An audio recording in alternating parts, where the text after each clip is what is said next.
Assalamualaikum warahmatullahi wabarakatuh. Selamat pagi semuanya. Apa kabar semua hari ini? Semoga kita semua selalu bersyukur karena diberi kesehatan oleh Allah Subhanahu wa Ta'ala. Karena berkat rahmatnya kita bisa berkumpul di sini melalui platform Zoom untuk mempelajari lebih dalam mengenai sosiologi gitu ya. Nah, sebelum kita memasuki penjelasan materi kali ini, Ibu ingin mengingatkan, jangan lupa untuk absen di Google Classroom ya. Nah, sebelum kita memulai pembelajaran dan masuk ke materi selanjutnya, Ibu akan mengingatkan kembali nih bahwa siapapun yang nanti akan bertanya ataupun juga menanggapi, kemudian menjawab pertanyaan dari teman-temannya, Ibu akan memberikan nilai tambah untuk kalian. Nah, sebelum kita masuk ke materi selanjutnya, Ibu ingin memberikan apresiasi di materi sebelumnya. Beberapa aja sih. Sebentar ya.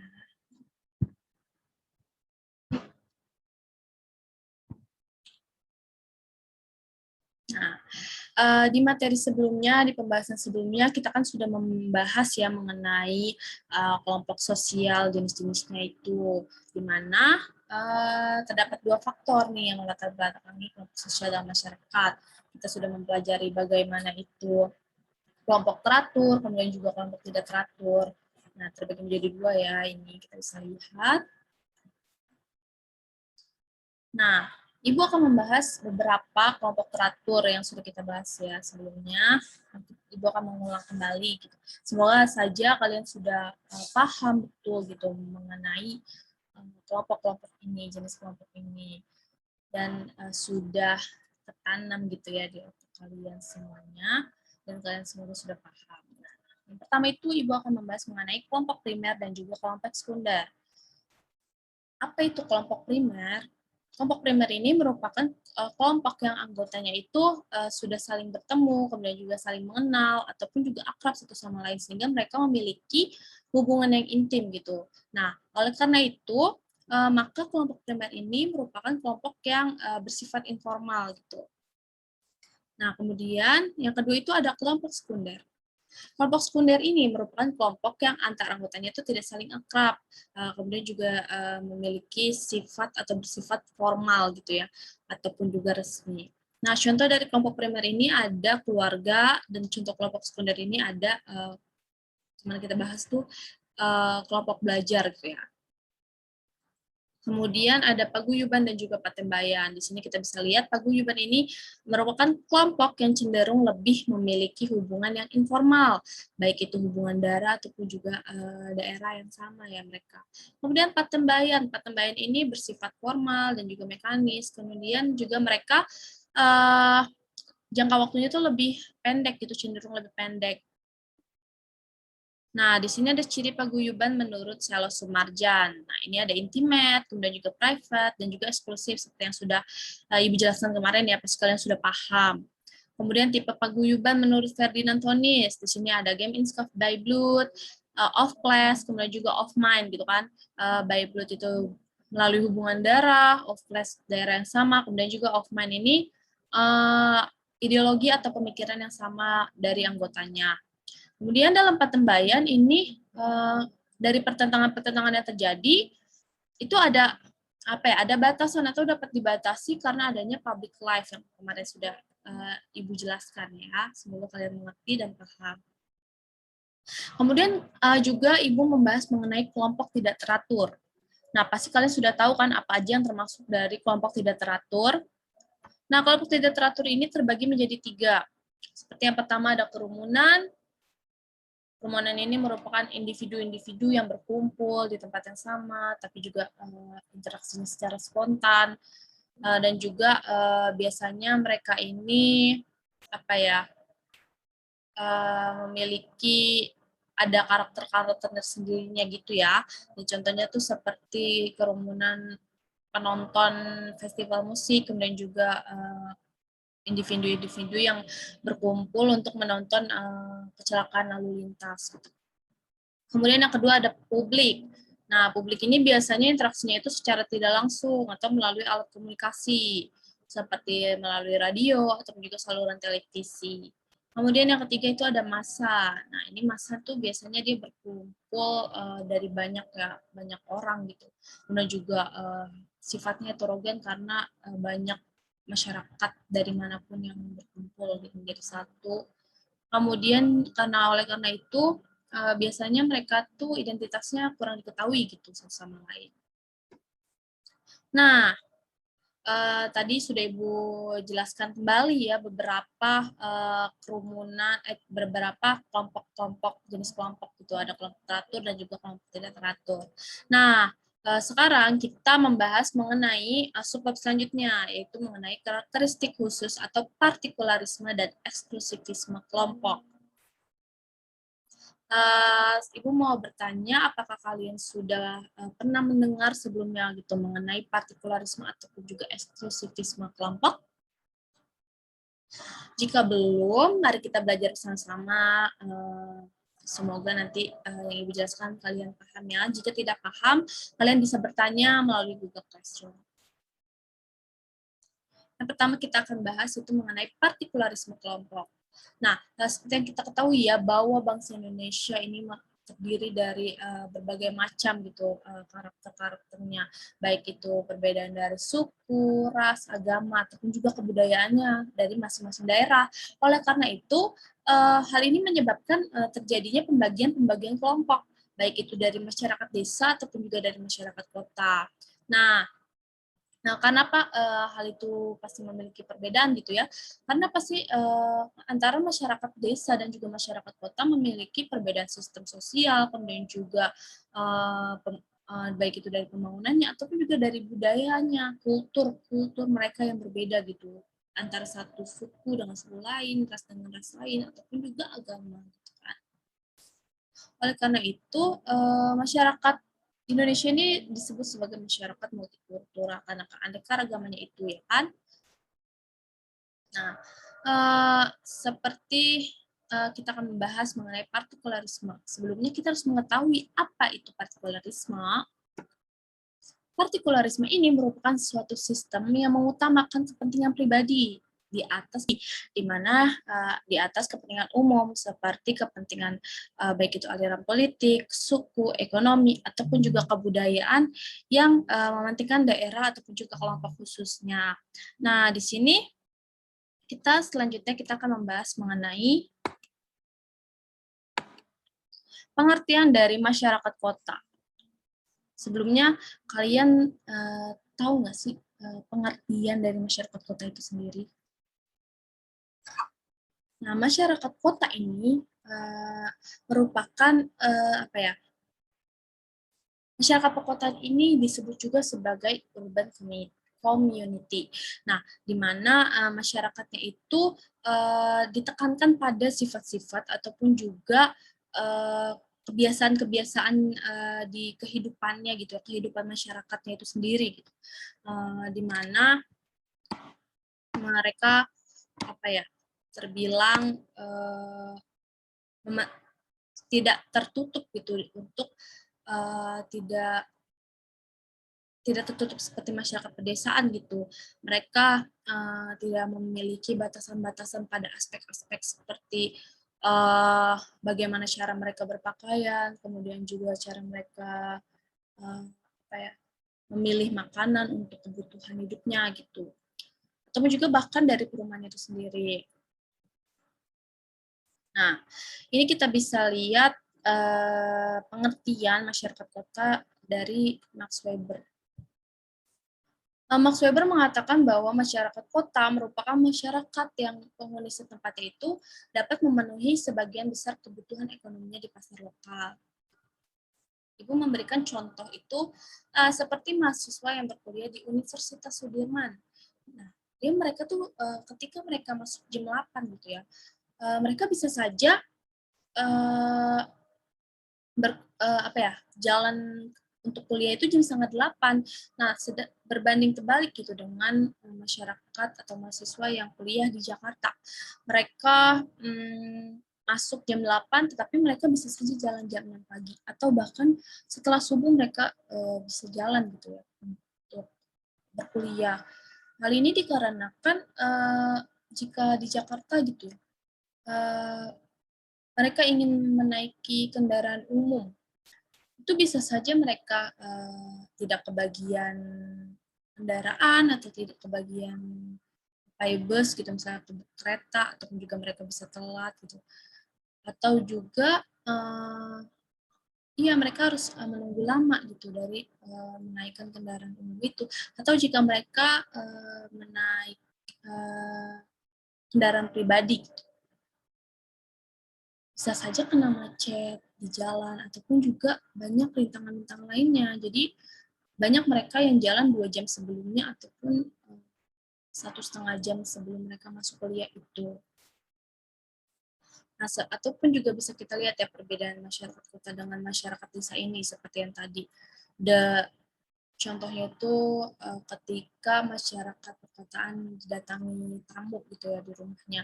Mereka menghidangkan makanan tuh makanan yang terbilang menarik gitu di mata tamunya. Sedangkan masyarakat desa jika dia sudah memenuhi kebutuhan biologisnya ya sudah gitu. Tapi masyarakat perkotaan ingin dilihat sebagai memberikan makanan itu atau menghidangkan makanan itu sebagai kebutuhan sosial dari kehidupan mereka. Kemudian ciri-ciri masyarakat perkotaan. Yang pertama cenderung memikirkan keduniaan. Seperti yang kita tahu ya bahwa masyarakat kota ini kayak mereka lebih ingin kebutuhan hidupnya sendiri gitu. Mereka lupa bahkan untuk kebutuhan biologisnya saja tuh mereka lupa gitu. Untuk makan, jika mereka sudah bekerja gitu ya, mereka lupa makan, lupa beribadah, dan lupa lainnya, sehingga mereka hanya memikirkan keduniaan saja. Kemudian yang kedua individualisme ini merupakan paham atau artinya itu masyarakat kota itu lebih mementingkan dirinya sendiri gitu. Mereka tidak peduli dengan masyarakat sekitarnya, orang-orang di sekitarnya, sehingga mereka tuh menganggap bahwa diri mereka tuh tidak butuh bantuan orang lain gitu, bantuan dari orang lain, sehingga mereka apa-apa sendiri gitu. Contoh kecilnya tuh ketika kita misalnya naik kereta gitu ya. Banyak kan orang-orang yang pulang kerja tapi mereka sibuk dengan HP-nya, sibuk dengan kegiatan mereka di HP, tapi mereka bisa saja tidak peduli dengan keadaan sekitar mereka, bahkan dia bisa saja tidak tahu bagaimana kondisi di sekitar mereka itu sendiri gitu. Itulah yang disebut sebagai individualisme. Kemudian yang ketiga, memiliki pembagian kerja secara lebih tegas dan batas yang nyata. Maksudnya di sini masyarakat perkotaan jika kita lihat dari pekerjaan ya, itu kan sudah dibagi per divisi gitu. Mereka juga divisinya memiliki aturan-aturan yang sudah ditetapkan sehingga dikatakan bahwa pembagian kerjanya itu lebih tegas dan juga ada batasan-batasan yang nyata. Kemudian warga kota lebih memiliki kemungkinan untuk mendapatkan pekerjaan. Maksudnya di sini tuh seperti yang kita tahu ya bahwa banyak masyarakat daerah lain yang datang ke Jakarta ataupun juga kota-kota lain untuk mencari rezeki gitu, untuk memenuhi kebutuhan hidupnya dia, sehingga ketika dia menjadi warga di perkotaan tersebut, mereka lebih banyak memiliki peluang untuk memiliki pekerjaan, karena lapangan pekerjaan di perkotaan itu lebih banyak gitu ya. Kemudian kehidupannya cepat jika dilihat secara waktu ya. Masyarakat perkotaan ini lebih memiliki manajemen waktu yang sudah ditentukan gitu, baik itu sehari sebelumnya, seminggu sebelumnya, ataupun juga sebelumnya. Jadi mereka tuh tahu apa yang harus mereka lakukan di hari ini, di jam segini, gitu. Sehingga tertata gitu. Kemudian perubahan yang nyata, karena masyarakat perkotaan yang lebih terbuka gitu dari pengaruh-pengaruh luar, sehingga lebih lebih banyak mengalami perubahan gitu, baik dari perubahan individu ataupun juga perubahan masyarakatnya, perubahan kehidupannya, dan kehidupan lainnya yang tampak di perkotaan ini. Nah, ini Ibu akan memberikan video mengenai kayak gambaran lah gitu dari perkota.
Ya, tadi kita bisa lihat ya bagaimana kehidupan perkotaan gitu dilihat dari video tersebut, bahwa adanya kesenjangan gitu di balik gedung-gedung yang tinggi, tapi juga terdapat perumahan-perumahan yang padat gitu di Jakarta itu sendiri gitu, yang ditempat tinggalkan oleh masyarakat perkotaannya.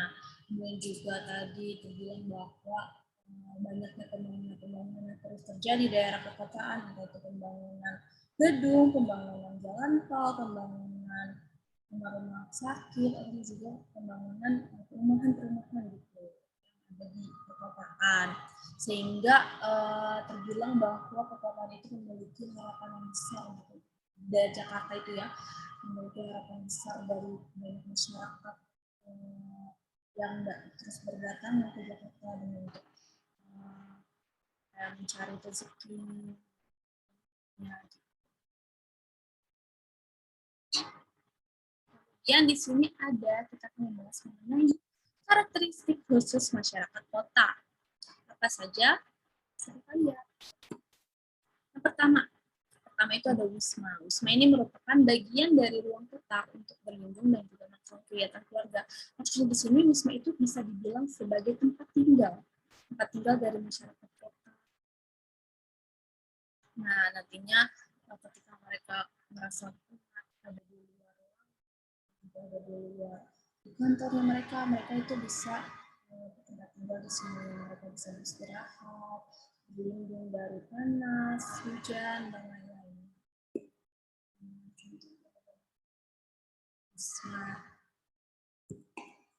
Kemudian karya. Karya ini merupakan dan menjadi syarat utama bagi eksistensi suatu kota.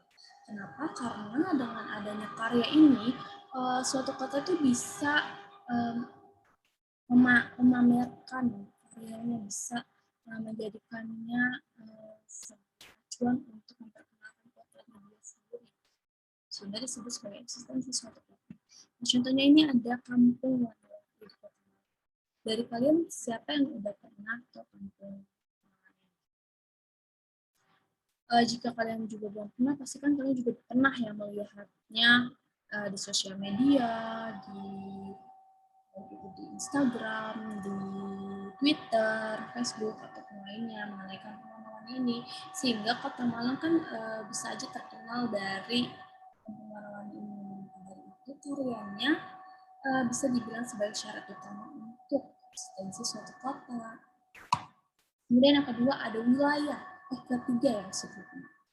Wilayah ini merupakan ruang perkotaan yang berfungsi untuk membuat hubungan baik itu secara internal ataupun juga eksternal, baik itu dari dalam kota ataupun juga kota-kota lain gitu.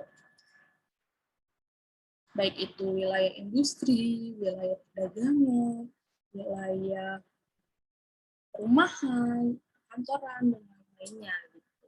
Nantinya akan menciptakan hubungan. Selanjutnya masih karakteristik khusus nih yang dimiliki oleh masyarakat. Hiburan. Saya akan pernah ke hiburan, beberapa tempat hiburan di Jakarta ataupun kota-kota lain. Nah, di mana hiburan ini untuk memenuhi kebutuhan penduduk dalam menyenangkan dirinya gitu. Baik itu dari bentuk budayaan, kesenian, ataupun juga yang bikin sejuk hati, refreshing gitu ya, melihat yang hijau-hijau kayak taman-taman, ada taman menteng, senopati. Nih, kita bisa lihat ya beberapa rekreasi yang ada di kota. Kemudian ada penyempurnaan yang terakhir. Penyempurnaan ini contohnya tuh ada fasilitas keagamaan, pendidikan, kesehatan, dan juga lainnya. Jadi, seperti ada sekolah, rumah sakit, kemudian juga masjid, gereja, atau juga fasilitas keagamaan lainnya, ibadah masyarakat dari agama lain gitu ya. Nah, jika kalian ada yang ingin dipertanyakan mengenai partikularisme kelompok, kemudian pengertian masyarakat kota, cirinya, karakternya, bisa kalian tanyakan di Google Classroom, jangan lupa bertanya ya. Sebelum kita memasuki mengenai eksklusivisme kelompok, Ibu ingin bertanya apakah kalian sudah mendengar mengenai eksklusivisme kelompok? Jika belum, mari sama-sama kita belajar ya. Di sini dikatakan bahwa apa ya? Tadi selain masyarakat kota yang memiliki ciri partikular, nah di sini juga ada masyarakat desa yang merupakan salah satu ciri dari karakteristik eksklusivisme ini. Eksklusivisme ini merupakan sebuah sikap ataupun juga keadaan yang dimana adanya kecenderungan untuk memisahkan diri dari masyarakat. Nah, di sini menurut Bintaro, desa itu merupakan perwujudan dari kesatuan geografi, kemudian juga sosial, ekonomi, politik, ataupun juga kultur gitu. Dan terdapat di tempat atau daerah itu. Nah, maka dari itu, masyarakat desa ini merupakan contoh dari adanya eksklusivisme kelompok. Nah, di sini ada ciri-ciri gambaran Tucker Parsons yang mengatakan bahwa masyarakat desa itu merupakan masyarakat tradisional. Yang pertama, adanya afektivitas. Afektivitas ini merupakan adanya perasaan kasih sayang, cinta, kesetiaan yang dimiliki gitu oleh masyarakat desa ketika mereka memiliki perasaan simpati atau perasaan simpati atau peduli gitu terhadap musibah-musibah yang dirasakan atau dideritakan oleh orang lain gitu kan. Mereka merasakan simpati gitu. Nah, nantinya dari sikap simpati itu mereka akan menolongnya. Mereka menolong masyarakat tersebut gitu. Kemudian yang kedua ada orientasi kolektif. Orientasi kolektif ini merupakan konsekuensi dari adanya afektivitas. Nah, karena adanya perasaan kasih sayang tersebut, maka muncullah rasa kebersamaan gitu, rasa kebersamaan yang dijunjung tinggi gitu oleh masyarakat desa ini. Gitu. Nah, kemudian partikulerisme ini merupakan hal yang berhubungan dengan kelompok. Biasanya dia itu khusus gitu ya di suatu tempat atau daerah, seperti adanya perasaan subjektif, kemudian juga perasaan kebersamaan. Nah, maka dari itu rasa kebersamaan ini hanya muncul di beberapa kelompok saja. Kemudian yang terakhir ada askripsi. Askripsi ini merupakan maaf ya itu Ibu tipe, seharusnya askripsi, nggak pakai R. Dia ini berhubungan dengan mutu ataupun juga sikap khusus. Jadi nantinya tuh akan menjadi kebiasaan atau diturunkan secara turun-temurun di kebudayaannya tersebut, atau di adatnya tersebut gitu. Nah, ini contohnya itu kita bisa lihat ya bahwa ada di beberapa daerah, di beberapa adat itu pasti memiliki kebiasaan atau apa ya ritualnya masing-masing. Nah, contohnya ini seperti di Toraja. Di Toraja ini, Tanah Toraja ini memiliki ritual yang dinamakan sebagai Rambu Solo. Rambu Solo ini merupakan Rambu Solo ya, Mas. Rambu Solo ini merupakan sebuah ritual yang dilakukan oleh masyarakat Toraja, di mana mereka menganggap bahwa orang yang meninggal ini itu hanya dianggap sebagai orang yang sakit oleh mereka. Karena jika mereka percaya bahwa jika mereka tidak melakukan ritual tersebut, nantinya akan terjadi kemalangan ataupun juga akan terjadi sesuatu oleh masyarakat oleh keluarga yang ditinggalkan tersebut gitu.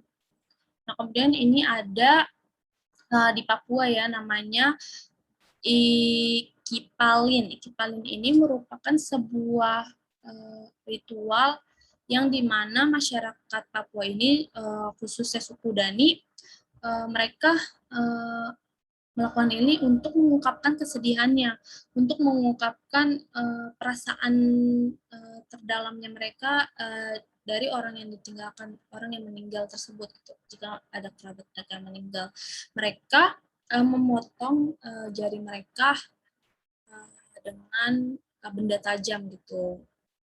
Nah, jika mereka tidak melakukan hal ini, mereka akan mereka percaya bahwa itu nantinya akan apa ya, akan banyak keluarganya mereka tuh yang meninggal gitu kalau mereka tidak melakukan ritual ini, sehingga jika keluarga yang meninggal itu dapat terhitung dari banyaknya jari yang sudah terpotong.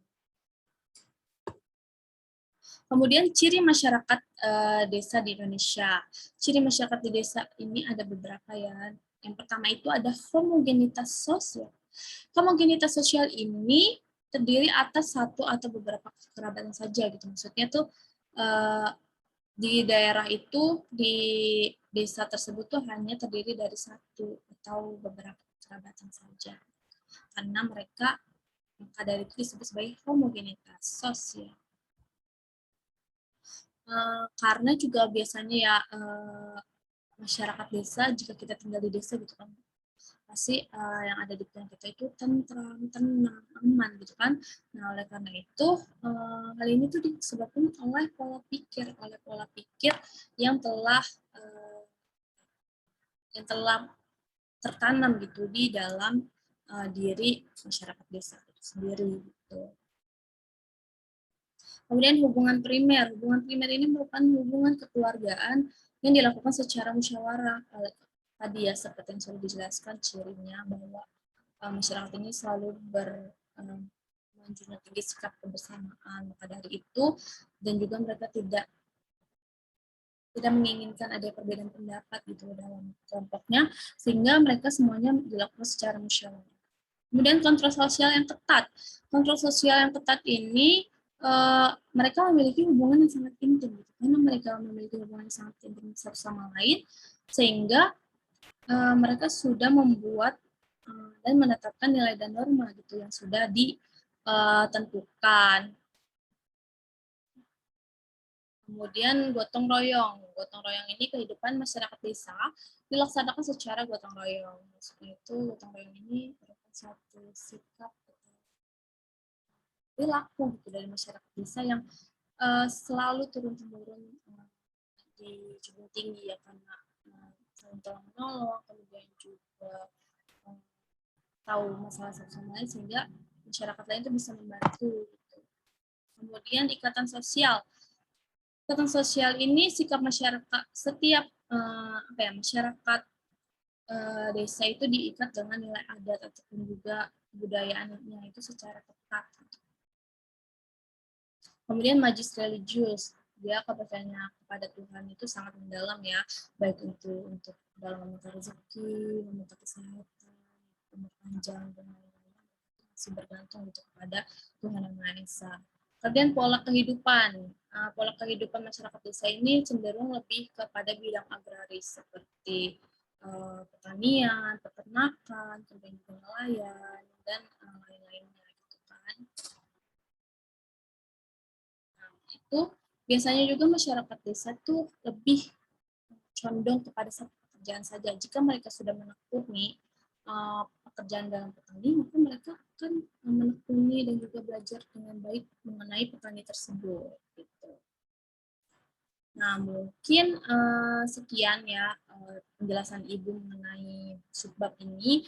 Minggu depan kita akan melanjutkan dan masih pada subbab ini. Semoga kalian hari ini bisa mengerti gitu bagaimana pengertian dari masyarakat kota, masyarakat desa, partikularisme, kemudian juga eksklusivisme, ciri-ciri dari masyarakat kota ataupun juga masyarakat desa, dan juga karakter-karakternya. Semoga kalian mengerti sehingga nanti ketika minggu depan kalian sudah bisa bisa paham ke materi selanjutnya. Jika ada yang kurang kalian pahami mengenai materi ini, kalian bisa bertanya di Google Classroom.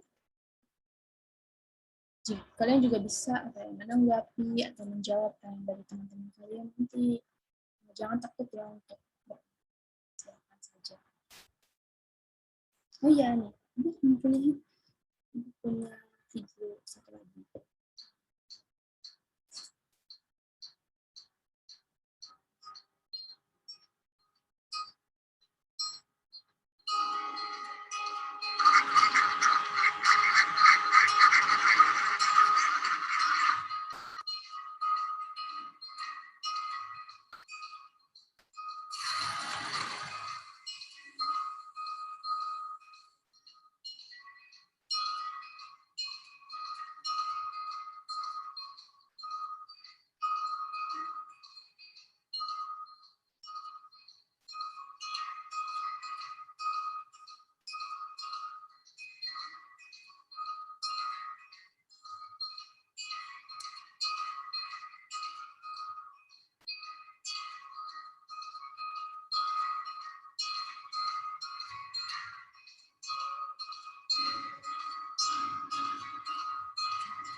Videonya bisa lihat bagaimana kehidupan masyarakat desa ya kan, sebagai petani, kemudian tadi ada yang memang bebek, makanan termasuk juga, terus buat kehidupan yang sangat sejuk dan tenang.